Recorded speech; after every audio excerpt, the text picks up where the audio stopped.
Hello students, இன்னைக்கு நம்ம crystal field theory for octahedral complexக்கு ஒரு மூணு சிஸ்டம்க்கு நம்ம electronic configuration எழுதுவோம். நம்ம பார்க்க போறது D4, D5 and D6. So நம்ம வந்து CFT வச்சு நம்ம ஒரு electronic configuration எழுதுறோம்னா நம்ம முதல்ல ரெண்டு விஷயங்கள் பார்க்கணும். ஒன்னு நமக்கு கொடுத்திருக்க காம்ப்ளெக்ஸ்ல இருக்கக்கூடிய லிகாண்ட் வந்து வீக் ஃபீல்டு லிகாண்டா அல்லது ஸ்ட்ராங் ஃபீல்டு லிகாண்டான்னு பார்க்கணும். வீக் ஃபீல்டு லிகாண்டா இருந்ததுன்னா அது ஹை ஸ்பின் காம்ப்ளெக்ஸ்க்கு போயிடுது. ஸ்ட்ராங் ஃபீல்டு லிகாண்டா இருந்ததுன்னா லோ ஸ்பின். ஸோ வீக் ஃபீல்டுனா எலக்ட்ரான் பேர் ஆகாது. அப்போ லோவர் எனர்ஜி ஃபில் ஆன உடனே மேலே என்ன போயிடும், ஹையர் எனர்ஜிக்கு எலக்ட்ரான்ஸ் போகும்.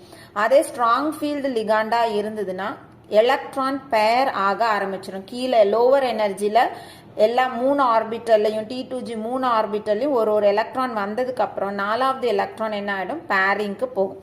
ஸோ அப்போ D4 சிஸ்டமாக இருந்தது, நமக்கு வந்து வீக் ஃபீல்டு லிகாண்டா இருக்குன்னா கான்ஃபிகரேஷன் T2G3 அதே வந்து ஸ்ட்ராங் ஃபீல்டு லிகாண்டா இருந்ததுன்னா T2G4 D5 சிஸ்டம்னா வீக் ஃபீல்டு லிகாண்டுக்கு T2G3 ஸ்ட்ராங் ஃபீல்டு லிகாண்டுக்கு T2G5